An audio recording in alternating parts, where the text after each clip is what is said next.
Hello and welcome to our presentation on grading and instructor feedback. My name is David Tom and I'll be presenting to you today along with my colleague Roxanne Bentrup. Hi David. Welcome students that are listening to our presentation today. Like David said, we'll be discussing grading and feedback. So let's go ahead and get started. So we're going to be covering information on grading, especially where to find your grades, the numerical weight of each grade, general information on grading, and your end of module grade. And we'll also be covering information on instructor feedback. So we'll be showing you where to find it, the role of that feedback, how you should interpret that feedback, examples of some feedback from real instructors, and also how you can use that feedback effectively in your studies. So, grade information.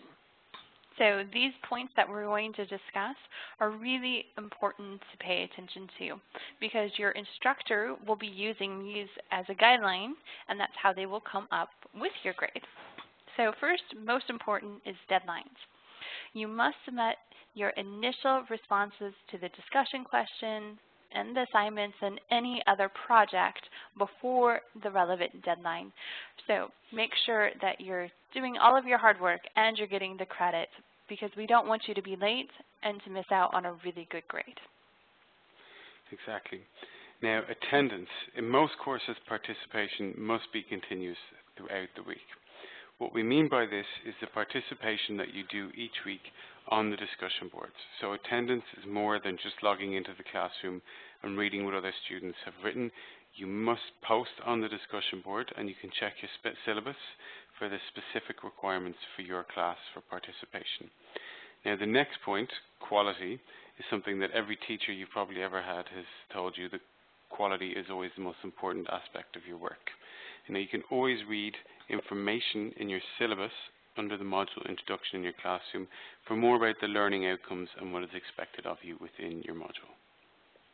And length. Make sure that you're meeting that exact word count from your instructor. If you're not quite for sure where to look, you can always check your syllabus. It's going to outline every single assignment that you have. Or for instance, if you're wondering about your discussion question, have a look there. It will tell you in the instructions how many words you need to have. Now, I know some students will say, oh, it doesn't matter about the length, it matters about the quality, like you said, David. However, the University of Liverpool does have set guidelines on how long something needs to be, and if you're curious about going over or under, go ahead and ask your instructor. Very, very good advice, because within the university as well, there are different schools depending on your program and which school that is in, and they have different policies on it. So for clarification, always ask your instructor first. And now, very important, probably one of the most important things for new students is citing and referencing. Now, you must make sure that you are citing and referencing using the correct style according to your program. And if you're not sure, check the syllabus, ask your enrollment advisor or your student advisor or your instructor, and they'll all tell you. We'll talk about it a little bit more within the feedback section and also in some other presentations we have. Very important to remember as well, you're going to receive feedback on all of these areas each week from your instructor along with your grade. So most important is for where students can find their grades. So they'll go ahead and find grades weekly, which is really great. So as you can see, this is just an example of a classroom. Some classrooms may look a little different. However, on the left-hand side, at the very bottom, you'll always have that toolbox. So go ahead, look there, and click on Course Tools. And then next, you'll have the list of all the tools, and you'll want to go ahead and click on My Grades, which will bring you to our next slide. And so here you will see your view grade, more like your grade book for this classroom. Now here you will see every piece of work that you have and have not yet submitted listed. You'll see the grade details and the numerical and alphabetical grade that you have received. So you can see that in the details there's comments from the instructor like we've labeled here, but not necessarily always. It depends on what course you're in. And we'll show you a little bit later how to find the feedback. So if there's nothing here, that's where the feedback will be when we show you later. And then as you can see here under the grade column is where you'll find the numerical grade. So next, let's go ahead and discuss the grading point scale. So the University of Liverpool is following the UK grading scale, which has 7 distinct points on it. This may be new to some students.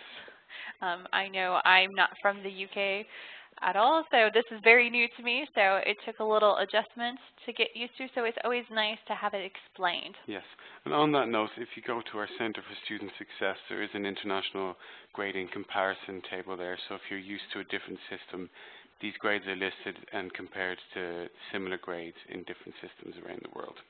So let's get stuck into this. Now, an A star is the top grade that you can receive with the University of Liverpool. It has a numerical value of 84. It is very high distinction level work. It's really an exceptional piece of work. Your instructor is intellectually challenged by the work that you have contributed, whether it be in, if you get it for your initial response to a discussion question or your follow-on participation. Everything is really exceptional. And probably evidence of a lot of outside research gone beyond what was in the weekly readings and the recommended readings, and probably some very original theories applied in an A-star work, I think. So overall, great work, like Absolutely. David said. So next is an A. Now, this is just as good as an A-star, but maybe just you've missed 1 or 2 things. Yeah. Nothing too big. So if you still have an A, it's still fantastic. And this comes with a numerical value of 74. You have displayed in-depth understanding of the material. You have gone, beyond what has been expected of you, but you just, haven't gone that extra step that the A-star students has. However, in the UK, an A is fantastic. Yes. And it's, very hard to get. Yes, and again, it's a very high numerical value as well of 74. Now, the next level down is a B, also quite difficult to get, I think, especially in the early weeks while you're sounding out to your instructor and seeing what's required of you. But again, it's merit level work. It's very good. It's factually sound. Few, if any, very maybe minor errors in your work. It's done everything that has been required and maybe a little bit more as well. And the instructor will be very pleased, and a numerical value of 64. So next we have C, and this numerical value is 54. Now, this is pass level work. Basically, this means that you've met all of the requirements. You really haven't gone beyond, you haven't done that outside research. Maybe you haven't cited and referenced correctly. You're missing just a few things. Now, the good thing is you can always improve upon that based on your feedback from your instructor. Yep. But for the first few weeks of any module, like David said, you're trying to learn what that instructor wants. So it's still great. You still have plenty of time to bring up your average and pass with a higher grade. Yes, very true. Now, the next level down is a D grade. Now, D, nobody wants to get a D no matter what level you're studying at. But it's a marginal work, displayed only limited understanding of the material, probably a rushed piece of work by a student, I would imagine, and maybe it's because you're still getting to grips with the system and how the online education works. It has a numerical value of 44, which I would say is the silver lining to the cloud of getting a D, because that will still contribute to your end of module grade. Whereas if you got an F, you get a 0, as you can see here, and so it doesn't contribute to your end of module grade. An F is so inadequate effort, many serious errors, I beg your pardon, misconceptions, omissions, maybe plagiarism, this kind of thing for an F. So an F is definitely not a good grade to get. It's not. However, if you get one of those in the first few weeks, you can always improve and do well. Don't let it be discouraging. Know that if it is one of those things that David said, you still have time to work on those and to do well. Now, unfortunately, the U grade is failure to submit. Yeah. That means that you've missed a deadline and you haven't submitted your piece of work at all. So this numerical value is 0. So the best way to prevent this is to meet your deadlines. Make sure you meet your deadlines and make sure that you submit correctly, and then verify that you have submitted correctly.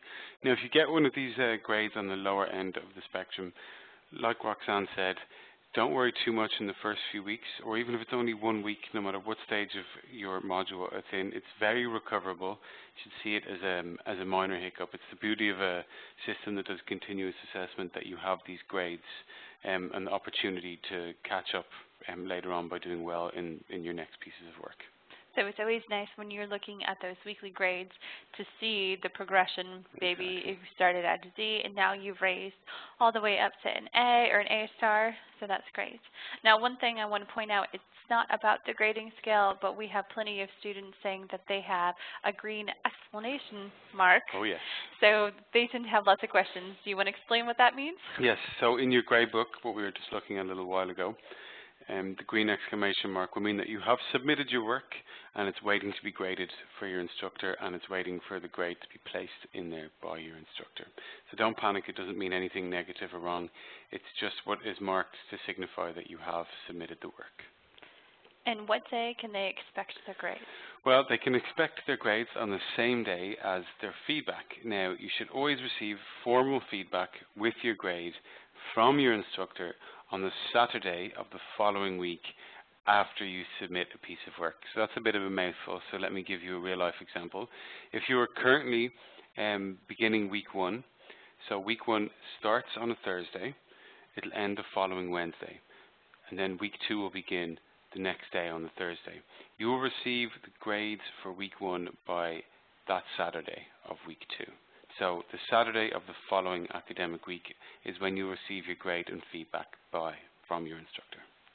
Great. Thank you for explaining that, David.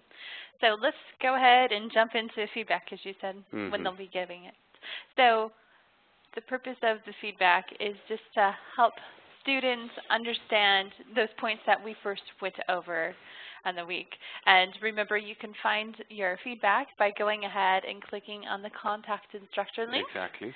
And here's an example of maybe some of the feedback. Yeah, exactly. So you go into your inbox and then you'll see something similar to this, maybe not identical. Not every instructor will make it look very pretty and efficient in a table, but the contents will be the same. So we'll go over some of the general things like we did at the beginning of the presentation. So your attendance.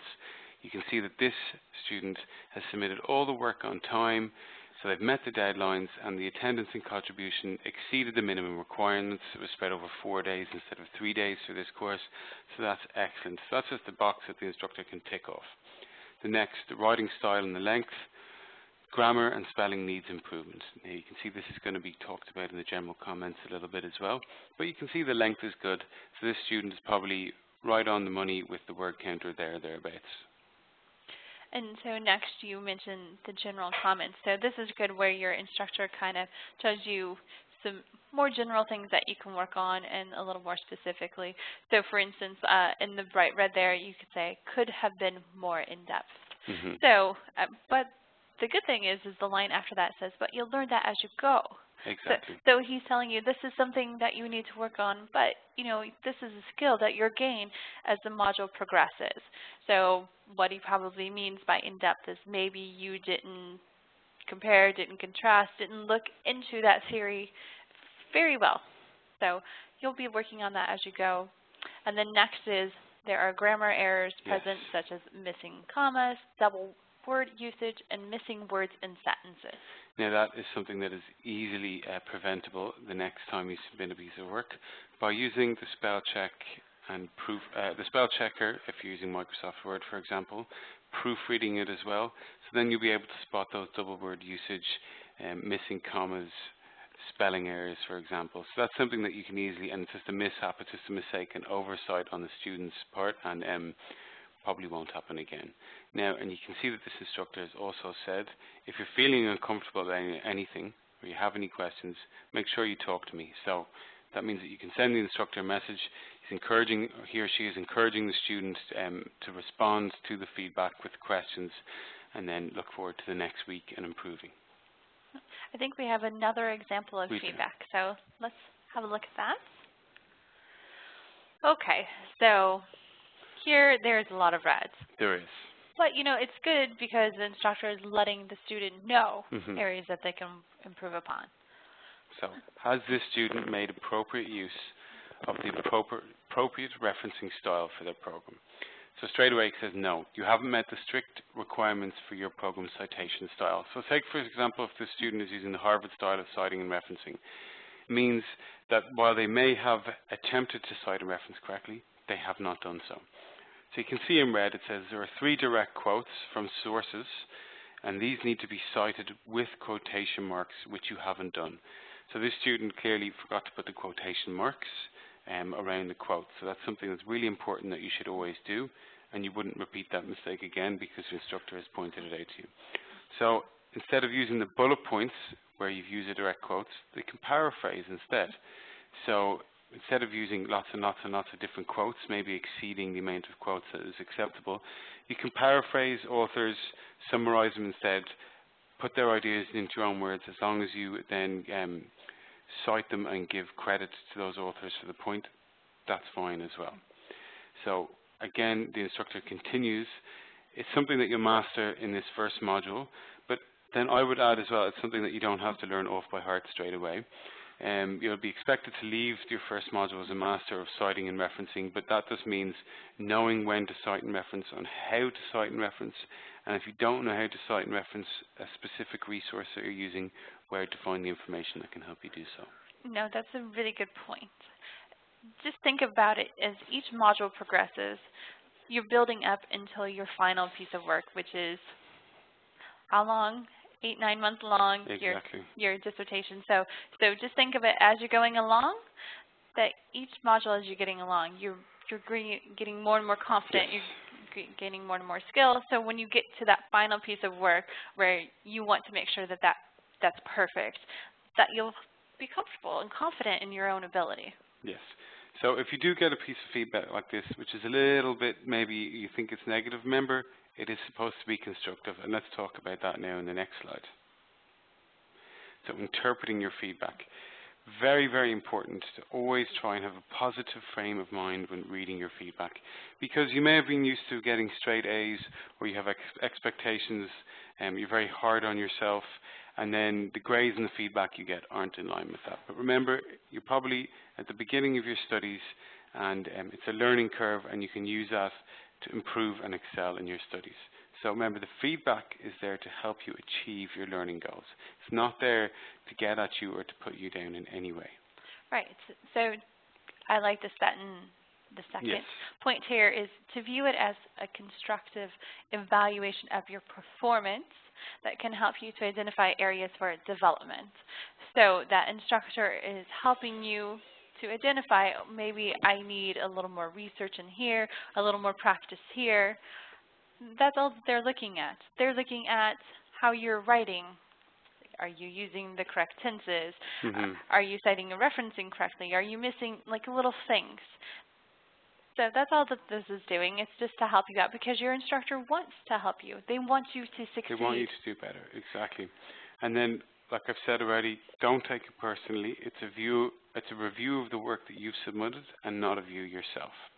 So you can see here, once you've read your feedback, reflect. So go back into your work that you'd submitted and find the issues that the instructor is talking about. So if the instructor just says you need to improve your citing and referencing skills, get your citing and referencing guide out, go and compare it to your work, understand the issue, so connect, see where you've made the mistakes, and then identify the solution, which would clearly be not to do the same mistake again.